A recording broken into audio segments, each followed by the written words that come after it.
Buenos días, licenciada Sonia. Buenos días, compañeros.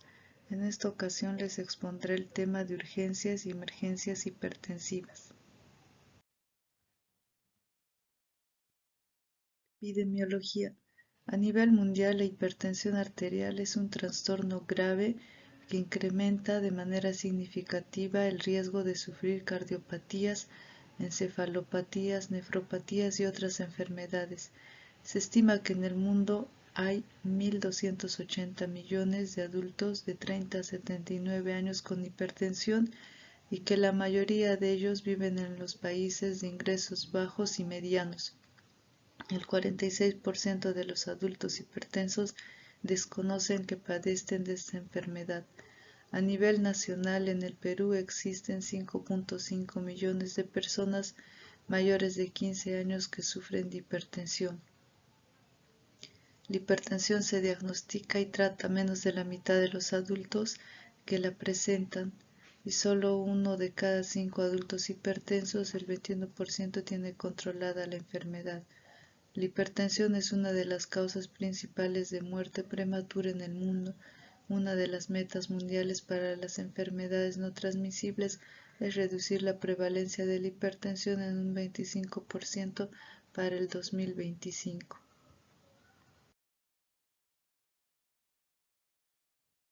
La presión arterial es la fuerza que ejerce la sangre sobre las paredes arteriales al circular por el organismo. Aquí tenemos una arteria y la sangre se encuentra circulando, y la presión arterial no va a ser sino la fuerza con la que la sangre va a golpear las paredes arteriales. La presión arterial se mide a través de un tensiómetro, el cual nos da valores. El valor normal de la presión arterial es de 120/80. 120 representa la presión sistólica y 80 representa la presión diastólica. Hipertensión arterial es un trastorno en el que los vasos sanguíneos tienen una tensión persistentemente alta, lo que puede dañarlos. Es decir, se denomina así cuando sobrepasa los valores normales. Aquí tenemos un cuadro de las categorías de presión arterial.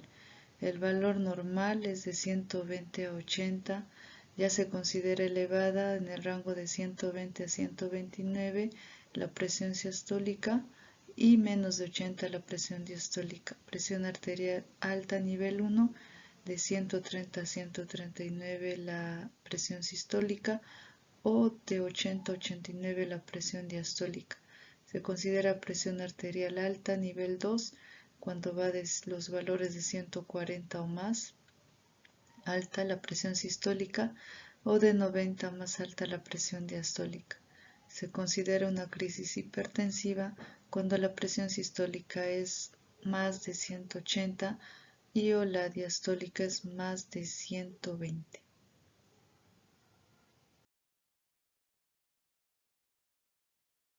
Factores que intervienen en la hipertensión arterial.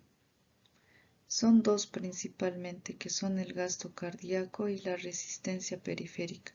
El gasto cardíaco tiene componentes que son el volumen sistólico y la frecuencia cardíaca.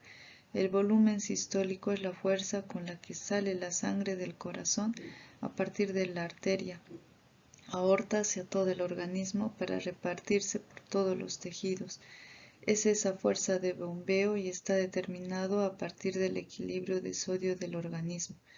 El volumen sistólico depende del volumen intravascular y la frecuencia cardíaca es la cantidad de latidos por minuto que se va a dar a partir de las contracciones y dilataciones que se producen a partir de los receptores adrenérgicos y noradrenérgicos del sistema nervioso simpático.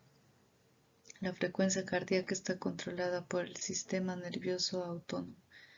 La resistencia periférica se refiere a la resistencia que tienen las diferentes arterias y arteriolas distales del organismo, que van a provocar esta resistencia a través de vasoconstricción y vasodilatación que se generan a través del sistema renina, angiotensina, aldosterona.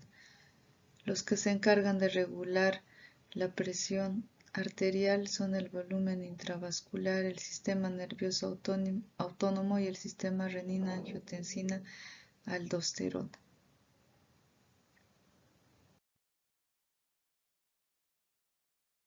Primero hablaremos del volumen intravascular y la importancia de sodio dentro de las células y cómo regula la presión arterial. Aquí tenemos una célula de sodio que se encuentra en el líquido extracelular, la gran parte, y en mínima cantidad en el líquido intracelular. ¿Por qué es tan importante el sodio? Porque nos ayuda a tener un equilibrio osmótico y a formar la bomba de sodio y potasio.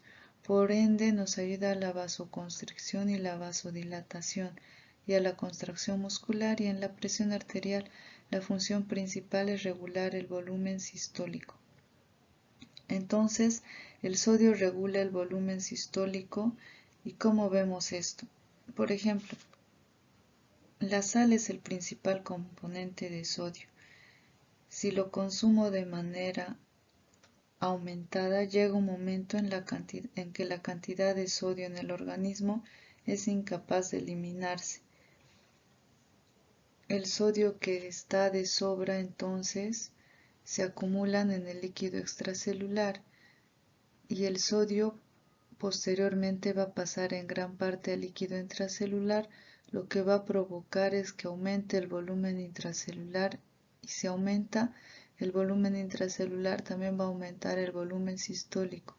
Si aumenta el volumen sistólico, aumenta también el gasto cardíaco, y si va a aumentar el gasto cardíaco también va a aumentar la presión arterial debido al consumo masivo de sodio.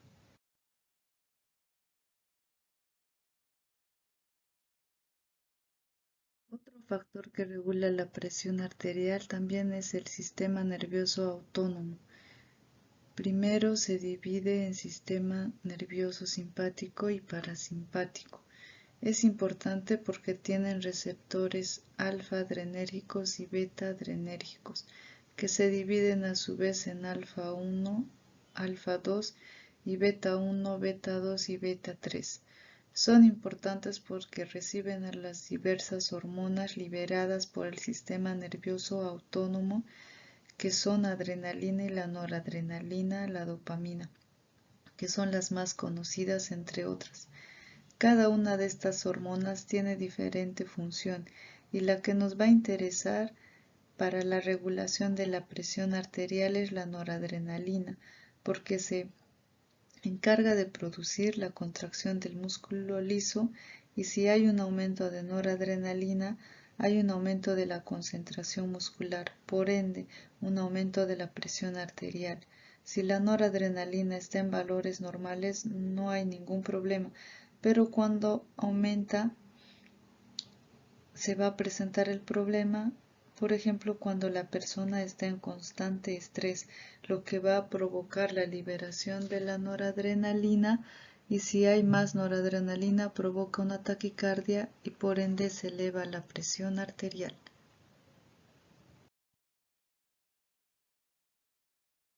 Dentro del sistema renina-angiotensina-aldosterona se activa cuando hay una hipotensión. En ese momento se activa la renina, y también cuando hay una disminución del filtrado glomerular por pérdida de sodio, también por aumento de catecolaminas, y la renina es una proteína secretada por las células yuxtaglomerulares del riñón. Esta renina divide al angiotensínogeno plasmático, que nos da lugar a la angiotensina 1, que con ayuda de la enzima convertidora de angiotensina va a dar lugar a la angiotensina 2, que es la que más nos interesa en la patología, que nos va a inducir la contracción vascular, estimular la secreción de aldosterona y aumento de la reabsorción tubular. Como induce a la contracción vascular, induce fácilmente, ya que la angiotensina 2 es un potente vasoconstrictor, estimula la secreción de aldosterona y aumenta la presión arterial, y así aumenta la reabsorción tubular.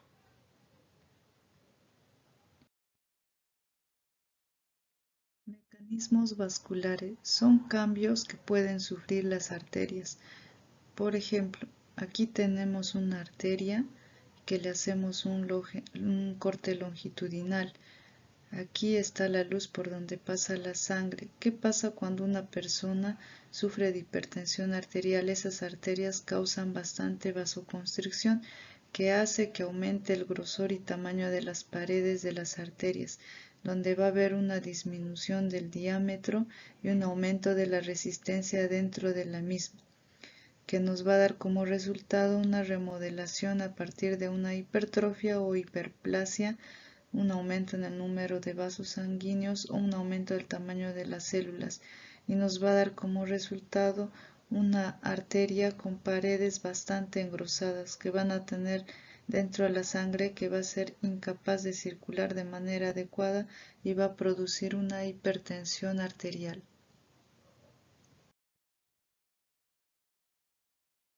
Causas de la hipertensión arterial. La hipertensión arterial esencial es causada de 90 a 95%, ya sea por factores genéticos, por disminución de la excreción renal, por influencias vasoconstrictoras, también por factores ambientales. Una hipertensión secundaria puede ser causante por hipertensión renovascular, por estenosis, por trastornos monogénicos, defectos genéticos como el hiperaldosteronismo y también por mutaciones.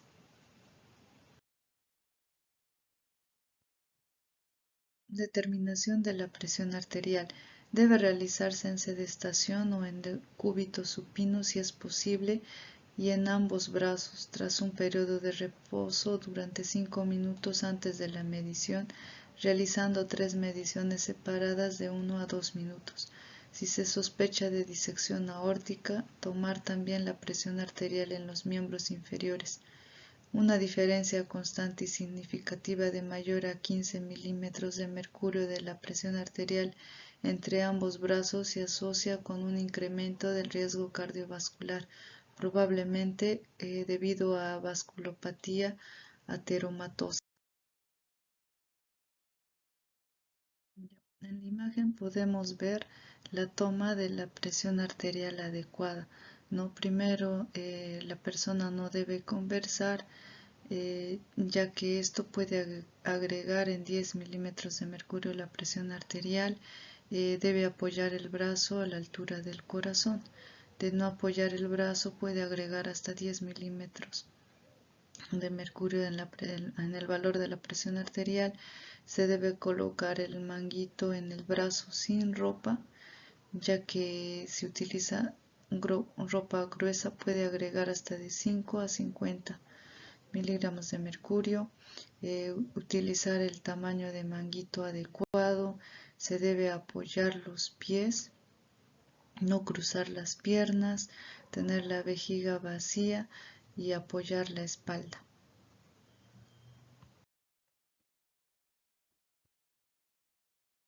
Crisis hipertensiva. Es la elevación de la presión arterial definida con cifras de presión arterial sistólica de 180 o presión arterial diastólica de 120, con ausencia o presencia de daño de órgano blanco. La clasificación de la crisis hipertensiva es en urgencia hipertensiva y en emergencia hipertensiva. ¿Qué es una urgencia hipertensiva? Es la elevación grave de la presión arterial sin evidenciarse daño de órgano blanco. Pueden existir síntomas no graves como son la ansiedad, la cefalea, sin signos de alarma, epistaxis y una disnea leve.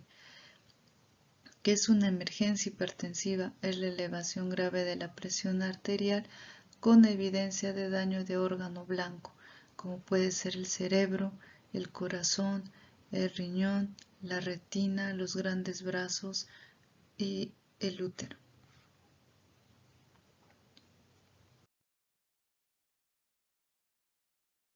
Evaluación inicial de crisis hipertensiva. Primero, como ya lo habíamos mencionado, la presión arterial tiene que estar mayor de 180 sobre 120.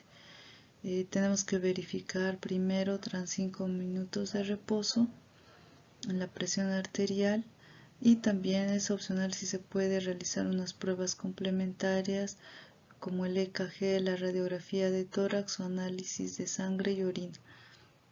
Debemos verificar si hay lesión de órgano blanco, haciendo una anamnesis cerebral y oftalmológica, ¿no? Verificar si hay presencia de cefalea, alteraciones visuales, sensitivas, motoras o nivel de conciencia. Cardiovascular también, como si presenta dolor torácico, disnea, síncope, o renal si presenta poliuria, nicturia, hematuria. El estado general, auscultación de soplos carotídeos, cardíacos, de la tercer y cuarto tono y crepitantes, pulsos periféricos, focalidad neurológica aguda o fondo de ojo. Si no presenta, se puede determinar como urgencia hipertensiva y el tratamiento es oral, realizando un descenso lento y progresivo de la presión arterial. Para evidenciar un control de alta, tenemos que realizar un control de la presión arterial y un reajuste del tratamiento por su médico en una atención primaria. Y derivar a consulta externa de nefrología si la presión arterial es mayor de 140/90, pese a tratamiento con los fármacos a dosis plenas, siendo uno de ellos un diurético, o sospecha de hipertensión arterial secundaria para ampliar un estudio. Si determinamos que hay lesión de órgano blanco, se va a tratar de una emergencia hipertensiva, que puede ser una hipertensión arterial maligna, cardiovascular, renal, por exceso de catecolaminas, debido a una eclampsia, a posterior a una cirugía, a quemaduras, a una epistaxis grave. El tratamiento parenteral va a ser el descenso rápido y progresivo de la presión arterial y ese paciente va a tener que ingresar para hospitalizarse. Tratamiento de la crisis hipertensiva. Tratamiento de una urgencia hipertensiva. El objetivo es reducir la presión arterial con antihipertensivos por vía oral. No se ha demostrado que la reducción rápida de la presión arterial suponga un beneficio e incluso en algunos casos podría precipitar la aparición de isquemia miocárdica o cerebral. Se debe corregir los factores desencadenantes si los hubiese, como la ingesta excesiva de sal, toma de tóxicos o fármacos que produzcan hipertensión arterial e interrupción del tratamiento antihipertensivo. Deben evitarse las presentaciones sublinguales como el captopril y en especial el nifedipino por su riesgo de producir una hipotensión brusca no controlable e incluso sintomatología isquémica. Tipos de daño de órgano blanco. Daño de órgano blanco. Por ejemplo, el cerebro, el tipo de daño puede presentar convulsiones, ACV isquémico, hemorrágico, encefalopatía hipertensiva, leucoencefalopatía posterior reversible. Si el daño de órgano es en el corazón, puede producir edema agudo de pulmón, insuficiencia cardíaca aguda, síndrome coronario agudo. Si se presenta a nivel de los vasos sanguíneos, el tipo de daño puede producir disección aórtica, anemia hemolítica, microangiopatía. Si se presenta en el riñón, el daño es a nivel de la lesión renal aguda.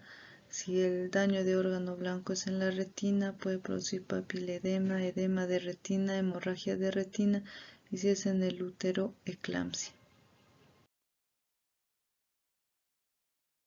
Tipos de emergencia hipertensiva. Cerebrovascular puede causar encefalopatía hipertensiva, ictus aterotrombótico con hipertensión grave, hemorragia intracraneal, hemorragia subaracnoidea. En lo cardiovascular puede provocar una disección aórtica aguda, insuficiencia ventricular izquierda aguda, infarto agudo de miocardio, tras cirugía de revascularización coronaria, edema agudo de pulmón. En el daño de órgano blanco, si es a nivel renal, una glomerulonefritis aguda, una crisis renales de colagenosis vasculares, hipertensión arterial grave tras un trasplante renal, por exceso de catecolaminas circulantes, una crisis de feocromocitoma, interacciones de fármacos o alimentos con imán, uso de simpático-miméticos como la cocaína o las anfetaminas, hipertensión arterial de rebote tras una suspensión brusca del tratamiento antihipertensivo por una eclampsia, por quirúrgicas, hipertensión arterial grave en pacientes que requieren cirugía inmediata, hipertensión arterial en el posoperatorio, en una hemorragia en el posoperatorio por suturas vasculares, por una púrpura trombótica trombocitopénica y otras microangiopatías trombóticas, por quemaduras graves y también por epistaxis grave.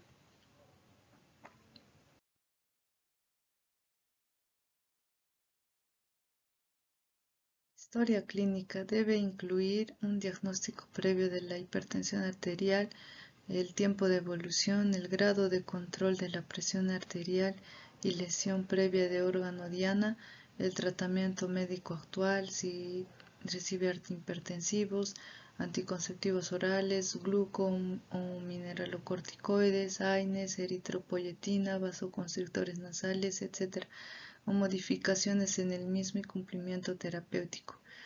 Transgresiones dietéticas, si tiene un consumo excesivo de sal en la dieta o consumo de tóxicos como cocaína, anfetaminas. Para la determinación de daño agudo en órganos diana, en los signos y síntomas podría presentar cefalea, vértigo, náuseas, vómitos, alteraciones visuales, sensitivas, motoras o del nivel de conciencia.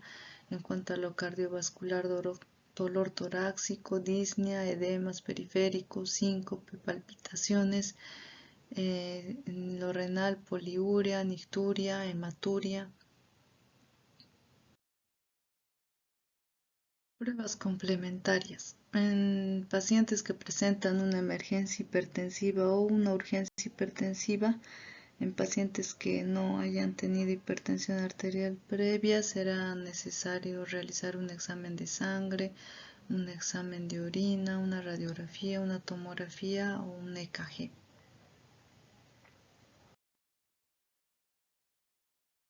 Dentro de las emergencias hipertensivas, en una encefalopatía hipertensiva tenemos que ver si hay deterioro neurológico agudo o subagudo, que es caracterizado por cefalea, náuseas y vómitos, inquietud, confusión y disminución del nivel de conciencia, pudiendo desarrollar convulsiones y coma, ¿no? Si no se trata.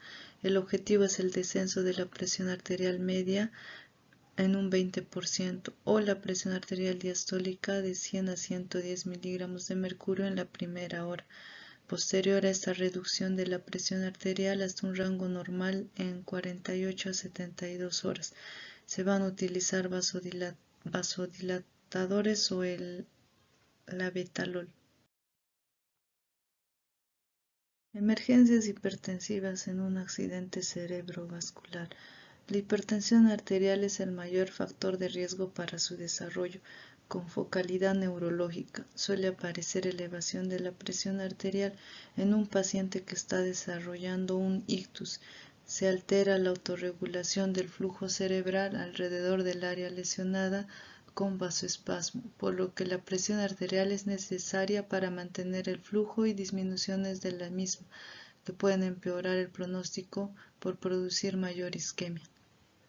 En un infarto tromboembólico, no reducir la presión arterial o suspender el tratamiento hipotensor, salvo por fallo cardíaco, disección aórtica y presión arterial sistólica mayor de 220 y o presión arterial diastólica mayor de 120, no reduciendo más de un 15 a un 20% la presión arterial en las primeras 24 horas.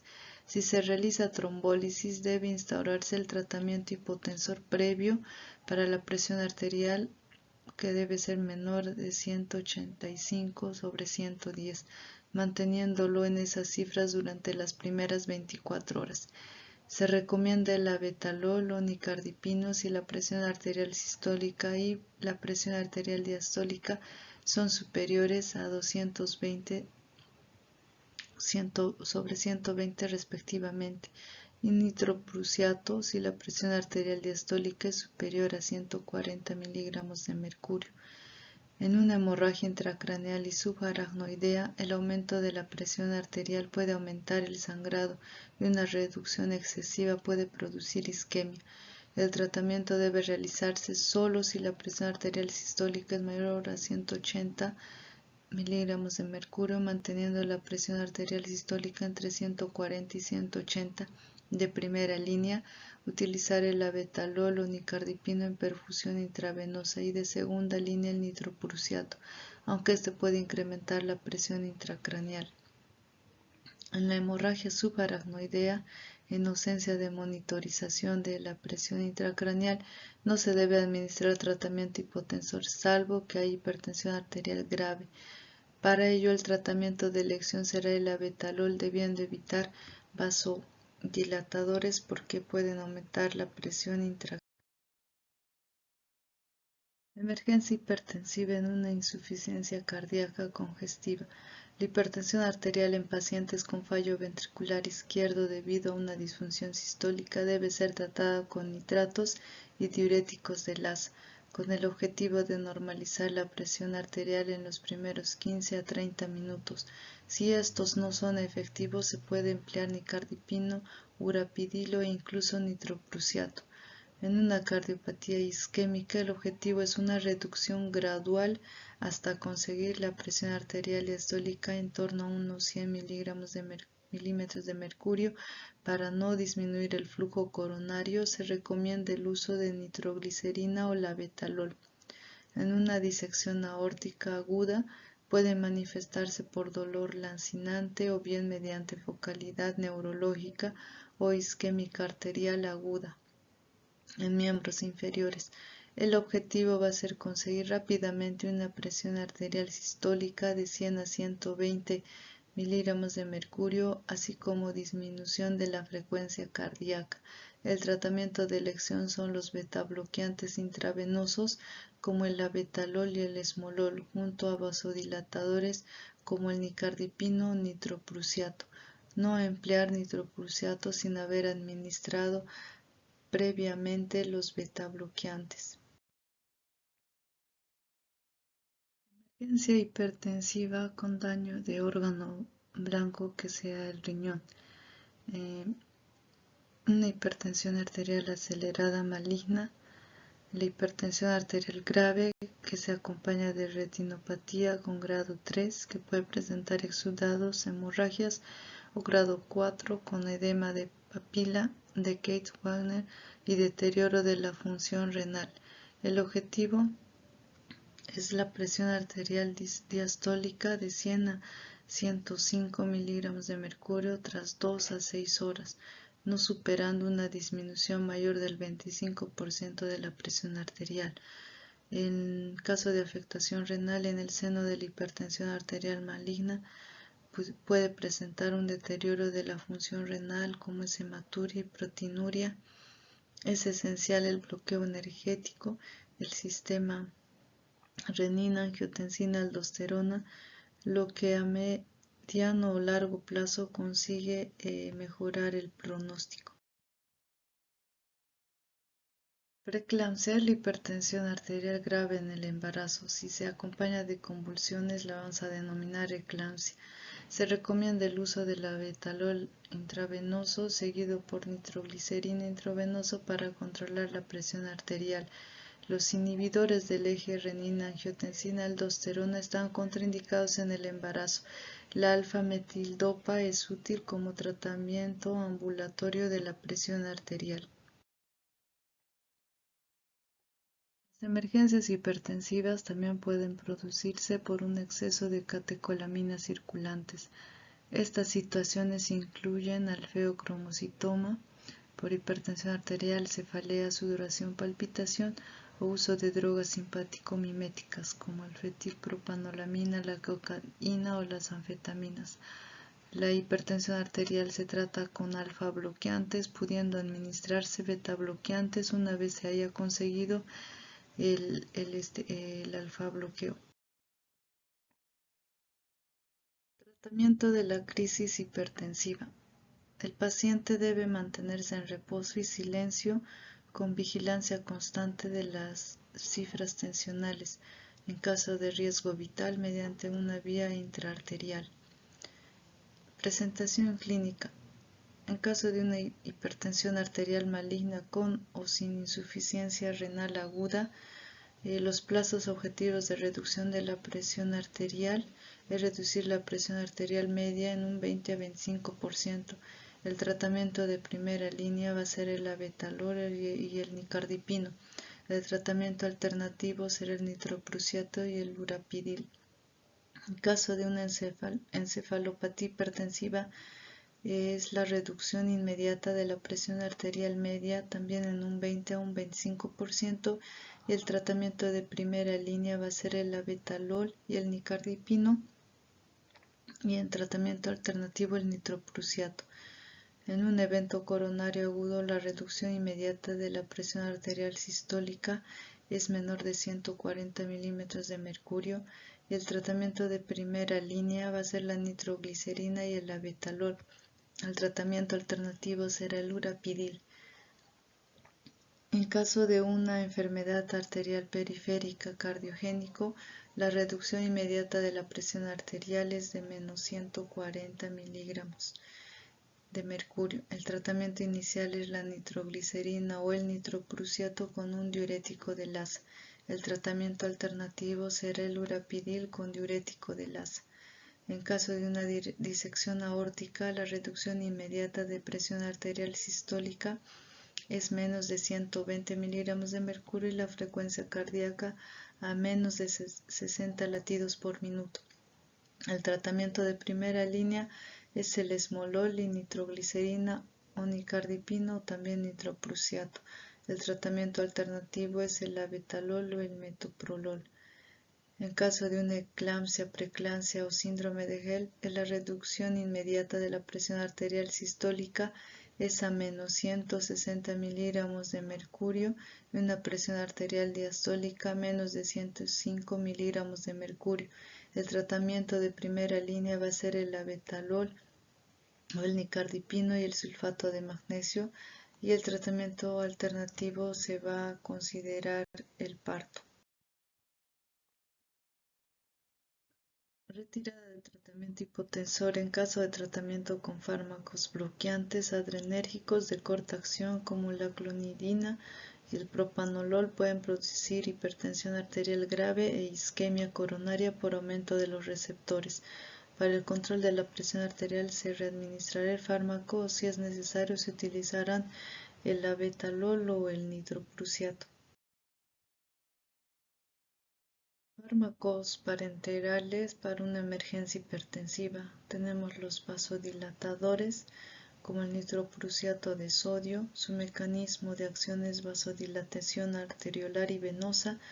La dosis endovenoso de 0.25 a 10 microgramos por kilogramo en minuto.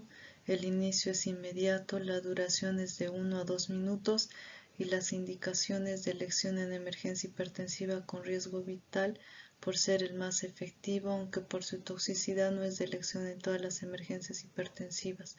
Pueden usarse en la disección aórtica tras controlar la frecuencia cardíaca con un beta bloqueante y evitar un infarto agudo de miocardio, enfermedad arterial coronaria, el ictus y embarazo.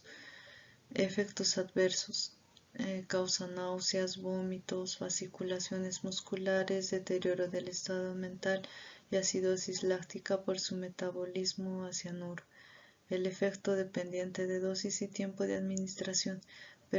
Preferiblemente no sobrepasar los 2 microgramos por kilogramo de peso en el minuto, estando contraindicado mantener la dosis de 10 microgramos más de 10 minutos. Puede producir también aumento de la presión intracraneal. Otros fármacos utilizados son vasodilatadores también, como la nitroglicerina, que su mecanismo es vasodilatación venosa predominante y arteriolar. La dosis es de 5 a 100 microgramos, el inicio es de 2 a 5 minutos, la duración de 5 a 10 minutos, indicación de elección en la cardiopatía isquémica y el edema agudo del pulmón, y los efectos adversos que puede causar la cefalea, los vómitos y la metahemoglobinemia. Los fármacos son los vasodilatadores, el nicardipino.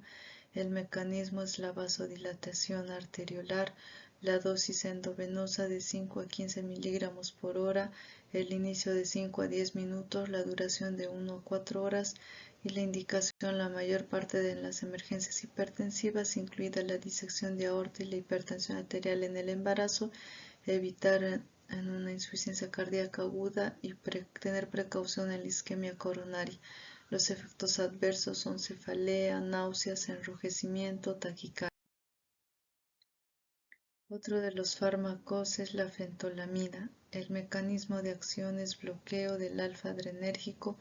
La dosis es de 5 a 15 miligramos en bolos cada 5 a 15 minutos. El inicio de acción es de 1 a 2 minutos, la duración de 10 a 30 minutos y la indicación es en un exceso de catecolaminas, feocromocitoma o interacción de tiamina con el IMAO. Los efectos adversos es la taquicardia, el enrojecimiento y la cefalea. Tenemos otros de fármacos que son los inhibidores adrenérgicos como el esmolol. El mecanismo es un beta bloqueo cardioselectivo. La dosis es de 0.5 seguido de infusión de 50 microgramos. Puede administrarse en nuevo bolo y aumentar perfusión a 100 microgramos cada 4 minutos hasta un máximo de 300 microgramos. El inicio es de 1 a 2 minutos, la duración de 1 a 20 minutos. La indicación es un exceso de catecolaminas en una disección aórtica y está contraindicado en una IC aguda. Los efectos adversos puede causar hipotensión, náuseas, broncoespasmo, bloqueo de conducción cardíaca. Los inhibidores adrenérgicos, el labetalol, el mecanismo es bloqueo alfa y beta adrenérgico. La dosis es endovenoso de 20 a 80 microgramos en bolo cada 10 minutos hasta un máximo de 300 microgramos en 300 miligramos en 24 horas o de 0.5 a 2 en infusión. El inicio de 5 a 10 minutos, la duración de 3 a 6 horas. La indicación, la mayor parte de las emergencias hipertensivas, en una disección de aorta, en un IMA, en encefalopatía hipertensiva, en una eclampsia, hipertensión arterial también posoperatoria y está contraindicado en una IC aguda. Los efectos adversos es broncoespasmo, vómitos, parestesias, ardor faríngeo, inestabilidad, náuseas, bloqueo de conducción cardíaco, hipotensión ortostática. También se puede utilizar los diuréticos como la furosemida. Los diuréticos son necesarios conjuntamente con los fármacos anteriores en casos de sobrecarga de volumen, en caso de que el tratamiento diurético resulte insuficiente para corregir la retención hídrica, pueden plantearse la ultrafiltración o la hemodiálisis temprana. ¿Cuáles son las consideraciones de alta desde los servicios de emergencia? Son esenciales la dieta, la restricción del consumo de sal y alcohol, el control del peso, el ejercicio físico, la extensión del consumo de tabaco u otros tóxicos y el adecuado cumplimiento terapéutico. Iniciar tratamiento antihipertensivo con fármacos de vida media larga. El objetivo de la presión arterial es disminuir en un 140-90. Excepciones de la presión arterial diastólica menor a 85 miligramos de mercurio en diabéticos y la presión arterial sistólica menor a 150 miligramos de mercurio en mayores de 80 años. Control por atención primaria de 2 a 4 semanas y derivar a consulta especializada, ya sea nefrología o cardiología, en un caso de insuficiencia renal.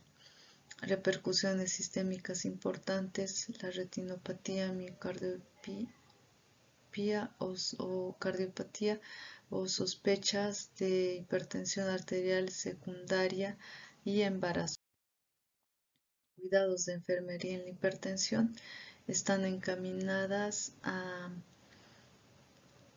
al reposo absoluto del paciente, tomar la presión arterial frecuentemente, la monitorización cardíaca del paciente, proporcionarle tranquilidad, determinar la frecuencia y el ritmo del pulso, efectuar un EKG, control de funciones vitales, la vigilancia de los posibles efectos secundarios del tratamiento farmacológico como la hipotensión, náuseas, vómitos, cefaleas, comprobar la realización de una radiografía de tórax, observar la monitorización cardíaca en busca de posibles alteraciones de ritmo o signos de isquemia miocárdica, observar el nivel de conciencia, si tiene riesgo de padecer hemorragia cerebral, observar si presenta signos de hemorragia cerebral.